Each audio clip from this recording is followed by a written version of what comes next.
Доброго ранку. Good morning. We start our working day at Ukraine Crisis Media Center, and our first topic is new UN report on the human rights situation in Ukraine. Our speaker is Fiona Frazer, head of the United Nations Human Rights Monitoring Mission in Ukraine.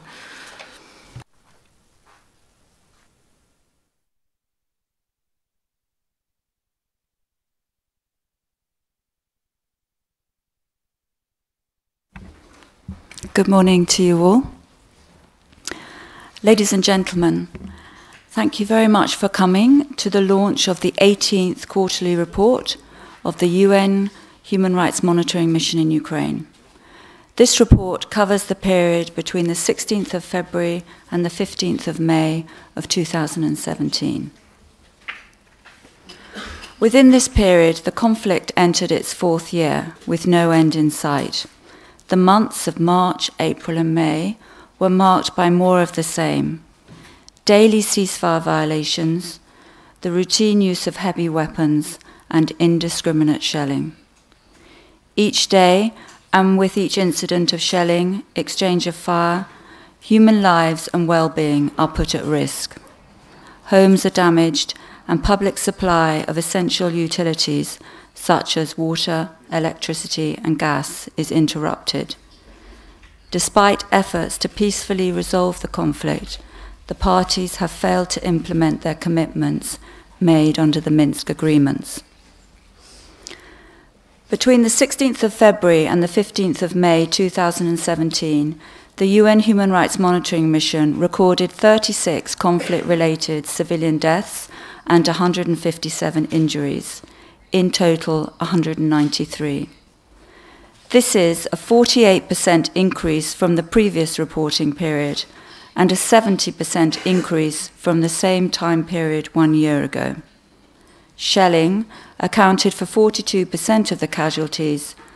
Almost an equal amount, 41%, was caused by mines and other explosive devices. No civilian casualties were recorded on the 1st of June. On that day, the parties agreed to renew their commitment to the ceasefire in honor of the International Day for Protection of Children. It was largely upheld.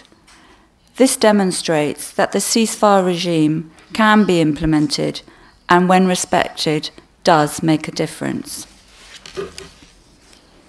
I have spoken of numbers and percentages, yet each death, each injury is about a person, a family, a community. We call on the parties to the conflict to implement their commitments from the Minsk agreements, including to strictly adhere to the ceasefire and to withdraw weapons and fighters from the contact line. This is particularly important as we move into the summer, where hostilities may escalate. People living near the contact line told us about the presence of soldiers and armed groups in their neighborhoods, who sometimes fire weapons which invites return fire and endangers the sanctity of their homes and they themselves.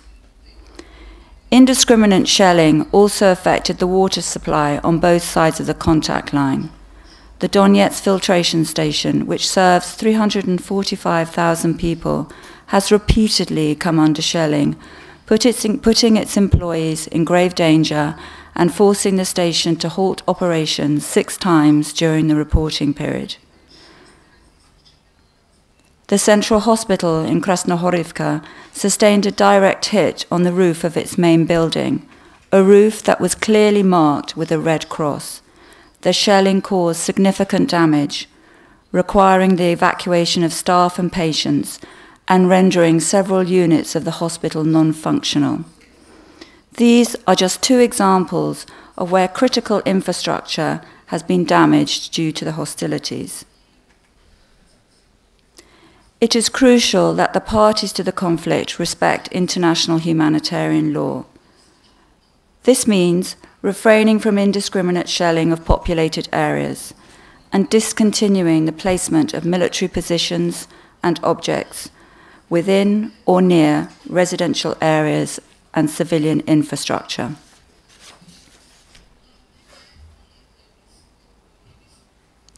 We continue to document arbitrary detention.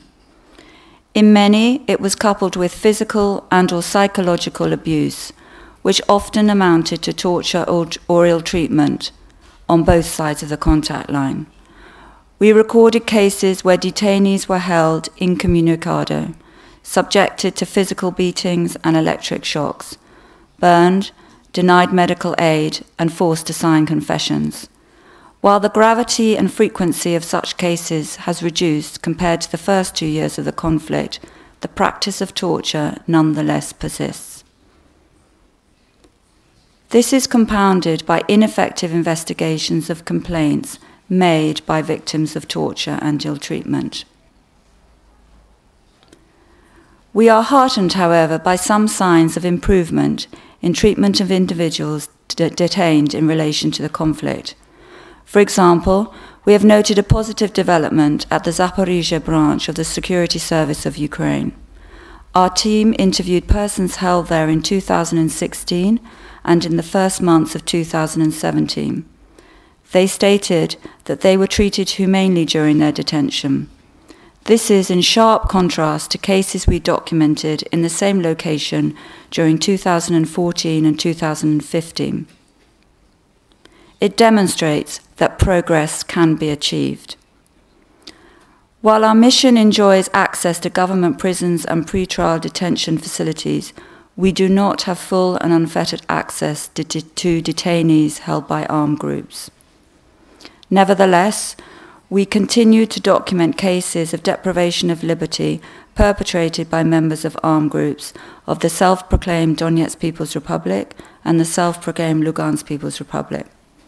The practice of the 30-day so-called administrative arrest continues, which is often prolonged without any legal redress, with detainees denied access to lawyers or visits by family members. We call on all parties to the conflict to facilitate regular and unhindered access of external monitors to all places of deprivation of liberty and to guarantee that private interviews can be conducted.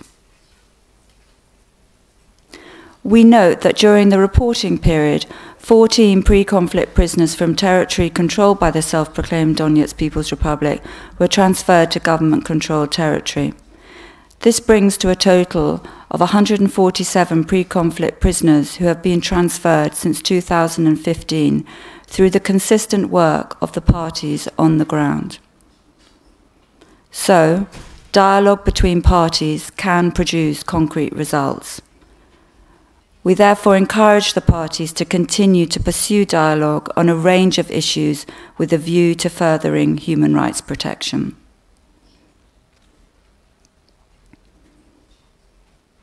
Accountability for human rights violations and abuses is necessary to address past wrongs and to restore public faith in the judicial system. It is also the path to eradicate the environment of impunity. Several important dates fell within this reporting period. 3 years have passed since the killing of protesters and law enforcement officers at Maidan in Kiev, since the onset of violence in eastern Ukraine, and since the 2nd of May violence in Odessa. Each of these events had a significant impact on the lives of victims of violence, their families and communities, and the general human rights situation in the country. Yet, to date, no one has been held accountable. With regard to the Maidan cases, we welcome the completion of the pre-trial investigation into the killing and attempted killing of protesters at Krasnogorovka Lane. We note, however, that the accused in this case, along with several other accused, have absconded. Trials related to the violence in Odessa have been subject to undue delays and interference. The trial of 20 pro-federalists has started for the 3rd time, after being transferred to a new court for the 4th time. Actions taken in these cases appear selective and suggest possible bias. We urge the authorities to ensure that investigations are effective, that cases move forward without undue delay, and that trials are conducted in line with international human rights standards. Our team will continue to monitor investigations and judicial proceedings in these and similar cases. We note a development relating to accountability in a conflict-related case.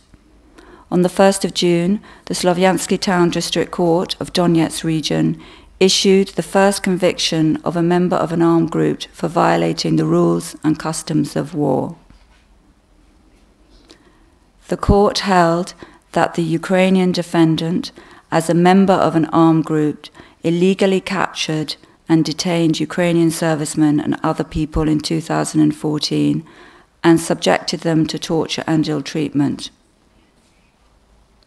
Prior to this, members of armed groups were charged with offences under articles relating to participation in a terrorist organisation or illegal armed group, but not with a specific human rights abuse.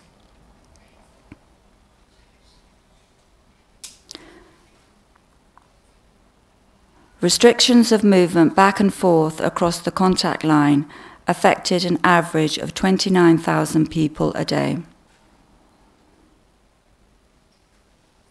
This arbitrary boundary line continues to divide families and communities. The line also hinders people from their pre-conflict life. Blocks are placed between people and their work, their trade, their doctor, their bank, their pension payment, their homes, friends, and most of all, their family. I heard all of these reasons when I recently spoke to people at the Oktyabr-Kishevik Southern Crossing. Moreover, 10 days ago at Stanitsa Luganska footbridge, I walked from one side of the bridge to the other and back again. I spoke with people who regularly make this trip. They were of all ages. I was moved by seeing the joy of family members being reunited and the sadness of those saying goodbye to others. And yet again, I heard their words of resilience and yet frustration at not being heard in their wish to have an end to the conflict. The numbers of people crossing were significantly higher than in the last reporting period, with a record 960,000 crossings registered, particularly during March. We urge the authorities to ease contacts and movements across the contact line, as this is paramount to ensure that all citizens of Ukraine have equal access to their rights. The socio-economic deprivation in the east of the country has been deepening, exacerbated by various actions. The government's ban on transportation of cargo across the contact line, and the armed group seizure of some 54 enterprises in areas under their control. What remains a concern is what the accumulated effect will be of such actions, still yet to be seen in full for the population on both sides of the contact line. In my recent trip to both sides of the contact line, people expressed their concern at the increasingly limited opportunities to find work, with enterprises progressively closing. In rural areas, people spoke of the limited alternatives for employment opportunities and the lack of access to public transport that could at least be the link to urban settlements where there could be broader job opportunities. Moreover, last week, we spoke with residents in a village near Makiivka. The majority of the population of working age had been employed at a local mine. Due to the blockade, the mine closed and everyone lost their job. There are no other employment opportunities in the village. Residents now rely on social payments to meet their basic needs. All of this deriving from the conflict, the blockade, the disruption of supply chains, and the contact line itself causes not only physical but also emotional separation of the Ukrainian people and serves only to construct more obstacles to peace and reconciliation. Amidst this troubling climate, 500,000 people residing in territory controlled by the self-proclaimed Donetsk People's Republic stopped receiving humanitarian aid, mainly food, from the organization Pomozhem, when armed groups forcibly halted its operations. People residing in the area have since told us that they depended on this assistance for their survival. With regard to Crimea and marking the 3-year time frame, we recall UN General Assembly Resolution 68262 on the territorial integrity of Ukraine, as well as General Assembly Resolution 71205, which recognized Crimea as under the temporary occupation of the Russian Federation. We continue to monitor the human rights situation in Crimea Peninsula. We documented a number of worrisome trends. First, a disregard of fair trial guarantees, in particular in court decisions against members of the Crimean Tatar community. Second, retroactive application of criminal law. Third, ill treatment of persons in detention. And fourth, an absence of access to mechanisms for effective remedy. In addition, we documented the transfer of detainees from Crimea to detention facilities in the Russian Federation. We recall that, under the Fourth Geneva Convention, the forced transfer of protected persons outside an occupied territory constitutes a violation of international humanitarian law. The spring draft of the Russian Federation Armed Forces began in April. We stress that under the Fourth Geneva Convention, an occupying power may not compel civilians from the occupied territory to serve in its armed forces. A number of positive amendments to legislation have been introduced. Additionally, 2 alternatives to the draft law on temporary occupied territory of Ukraine were introduced in Parliament in May. We welcome a specific element of both that envisages a mechanism of payment of pensions to residents of territory controlled by armed groups. Both also provide for an administrative procedure to establish births and deaths in that area. A legislative initiative aims to provide compensation for property damaged or destroyed due to the conflict. This issue is one of the biggest concerns among the conflict-affected population. A draft law registered in Parliament in May would provide housing assistance payments to people where property, located in government-controlled territory, is damaged in the hostilities. Although welcomed, this is discriminatory, as persons with damaged property located in territory controlled by armed groups will not be able to seek such compensation until the government regains control of the area. The recruitment and vetting of judges for the new Supreme Court as part of the judicial reform process is ongoing. This process is key as it provides an opportunity to rebuild confidence in the judiciary, both within the population and among judges themselves. OHCHR has been following the selection process for the next Parliament Commissioner for Human Rights, the Ombudsman.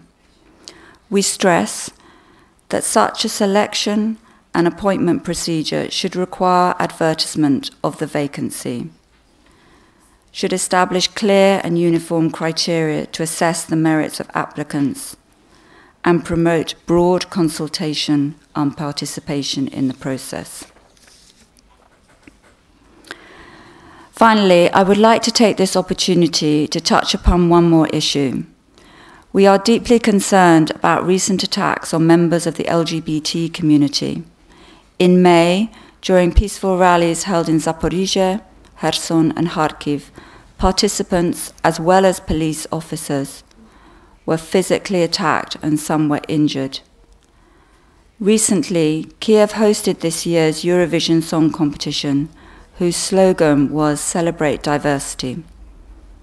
We hope that this will be particularly embraced as we move towards the Kiev Pride March on 18th of June. The slogan was chosen as a reminder that, while each country in Europe is different, we are bound together by common values. Tolerance, understanding, and respect are part of those shared common values. Thank you.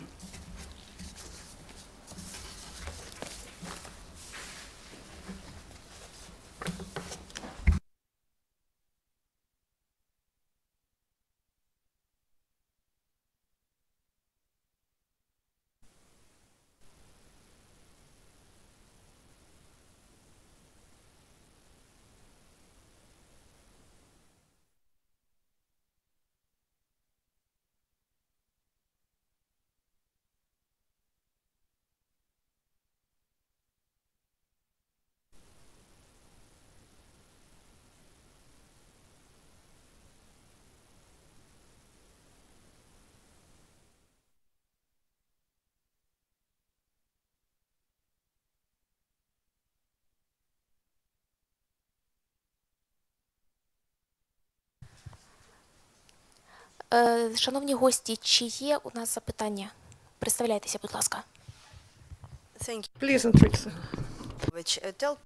Do you have any information about blogger Stanislav Vasin or Aseyev, and maybe some confirmation?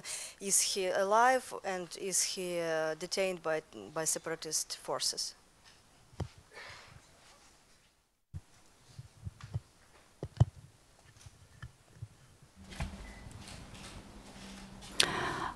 Thank you very much for your question. As with other cases where individuals have been detained by the armed groups, we're following this case. We're raising our concerns with those who have effective control over the territory, and we're trying to liaise and understand exactly what has happened to him. So we're still seeking access to him and understanding of where exactly he is, and also to know exactly his situation.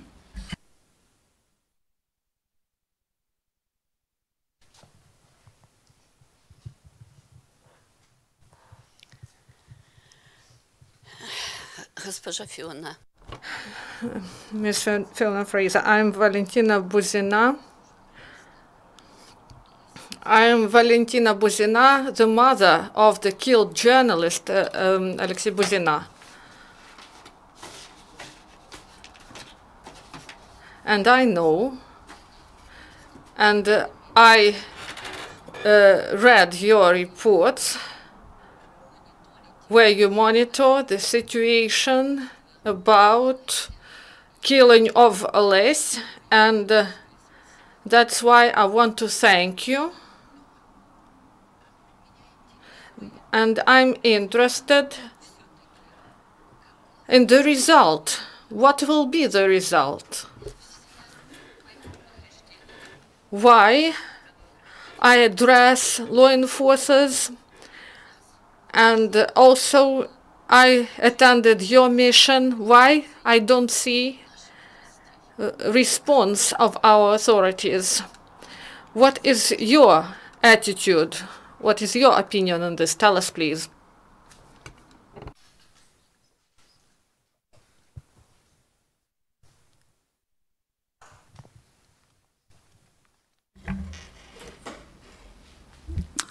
Thank you, and it's very nice to see you here. Thank you for joining us. As we discussed before, we remain deeply concerned about the lack of genuine investigation that we have seen into the case of your son, Alias, as with other cases of journalists and others. And this goes to the whole question of accountability and what we have reiterated on our report, this report, and what we have said many times before, that we need to see comprehensive, timely and effective and independent investigations into a broad range of cases. I've mentioned a few, but also into cases such as those of your son and others. First of all, for accountability and justice for your son, but also for you and other family members, and also to bring back some confidence into the judicial system and ensure that perpetrators are really held to account and that there is an end to impunity. So, as we have discussed, we will continue to work on the case of your son, as with many other cases, to try to ensure that there is really a thorough and more effective and speedy investigation. Чи є ще запитання?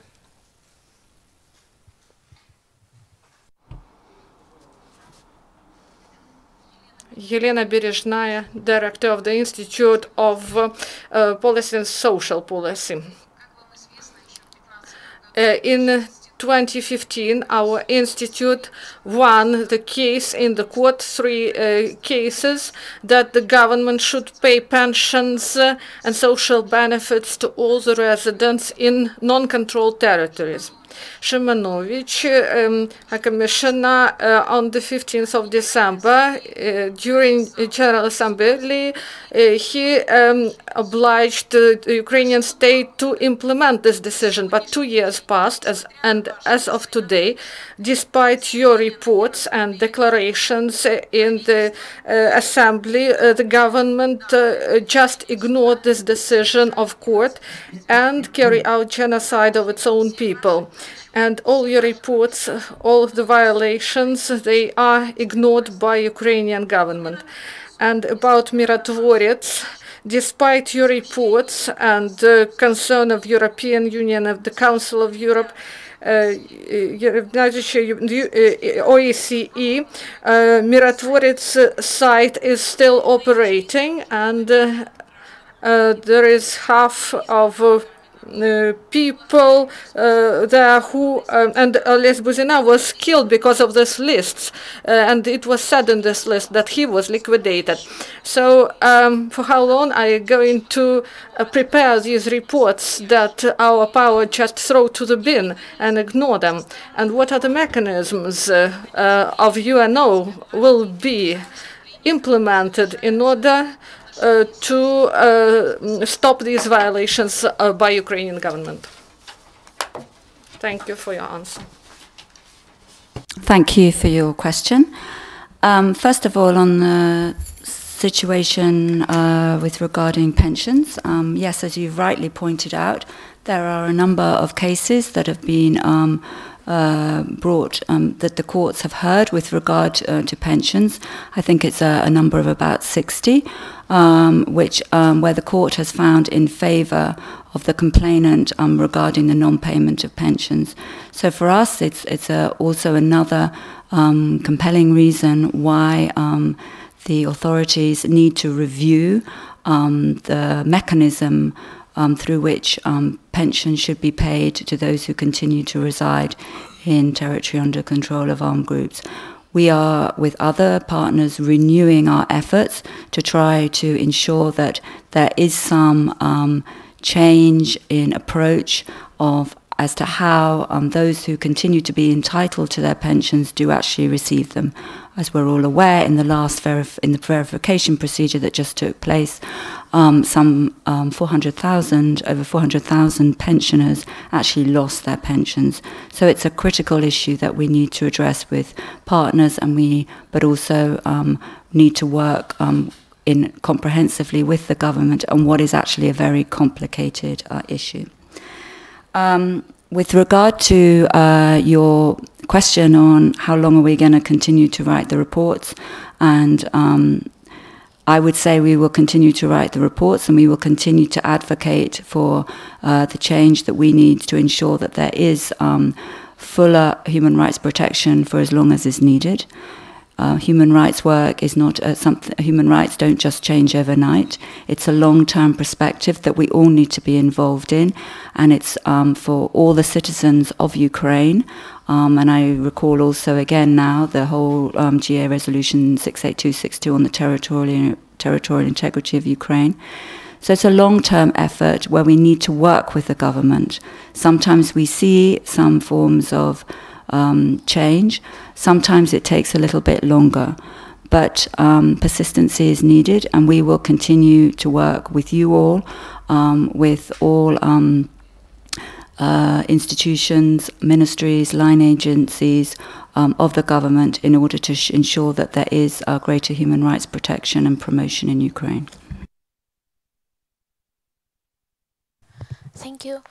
Шановні колеги, на жаль, у нас не лишилося часу на... Unfortunately, we do not have time for questions. So you can put your questions off records because we have next event. Sorry. We'll end here.